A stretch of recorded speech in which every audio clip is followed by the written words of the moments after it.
काय सांगणार स्थानिक स्वराज्य संस्थेच्या निवडणुका पाहिलेल्या आज शेवटचा दिवस होता. एकंदरीत विचार केला तर आपलं पक्षाचे देखील उमेदवार या ठिकाणी तयारी होते. मात्र एकंदरीत विचार केला गेला तर अनेक दिग्गज नेत्यांनी या ठिकाणी उमेदवारी नसल्यानंतर नकार सांगितलेला आहे. कुठेतरी काँग्रेसची मुक्ताईनगरमध्ये अडचण झाली का काय?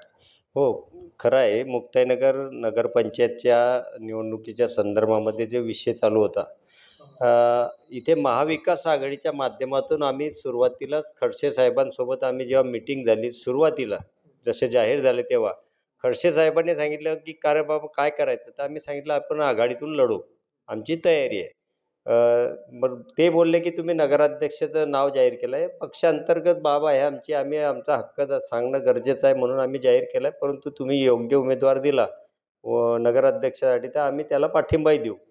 आणि त्यांनी सांगितलं की "बा माझ्याजवळ सक्षम उमेदवार 17च्या 17 आहेत. तर तुम्हाला तुमच्याजवळ आर्थिक प्रबळ दावेदार जर असले तर आपण तुम्हाला जागा सोडू."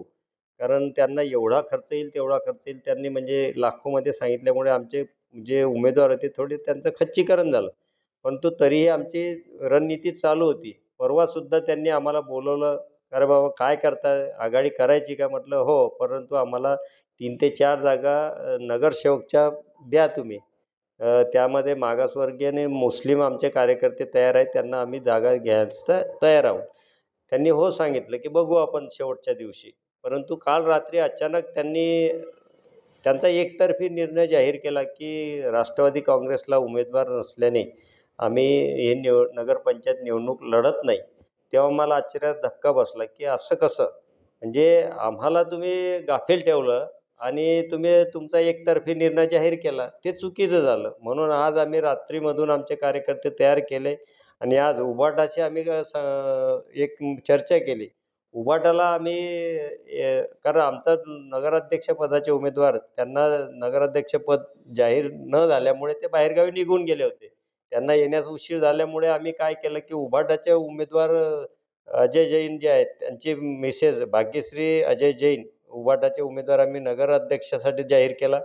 त्यांचा फॉर्म भरला आणि त्यांचे 2 नगरसेवकसाठी फॉर्म भरला उभाटाने आणि 4 नगरसेवक आमचे तयार झाले.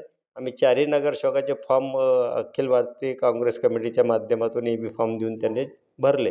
परंतु हे चुकीचं आहे. खडसे साहेबांनी असं अचानक एकतर्फी निर्णय जाहीर करणं, आम्हास बोलवलं असतं की आम्हाला लढायचं नाही. त्यांनी जे कारण काल तुमच्या माध्यमाच्या याच्यातून इलेक्ट्रॉनिक माध्यमातून मी बघितलं, तर साहेब बोलले की इथे आम्हाला संघटन योग्य नाही. परंतु माझं असं मागच्या निरीक्षण आहे की लोकसभा असेल किंवा विधानसभा असेल, तेव्हा गावामधून कधीही भारतीय जनता पार्टी किंवा युतीला बहुमत नाही आहे. मुक्ताईनगर शहरातून उल्हास पाटीलांनासुद्धा बहुमत होतं. रक्षाताई तेव्हा त्यांना काहीतरी मतं कमी होते.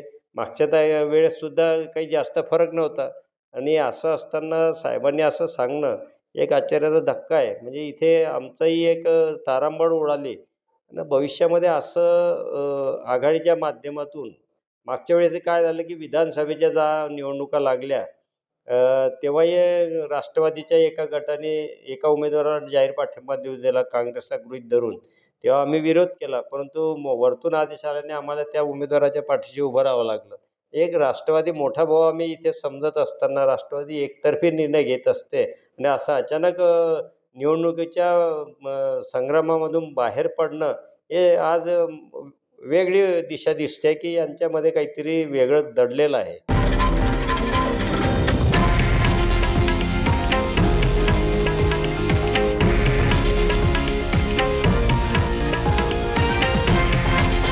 हे आहे देशातील नंबर 1 न्यूज नेटवर्क आणि आपण पाहत आहात TV9 मराठी, एकमेव.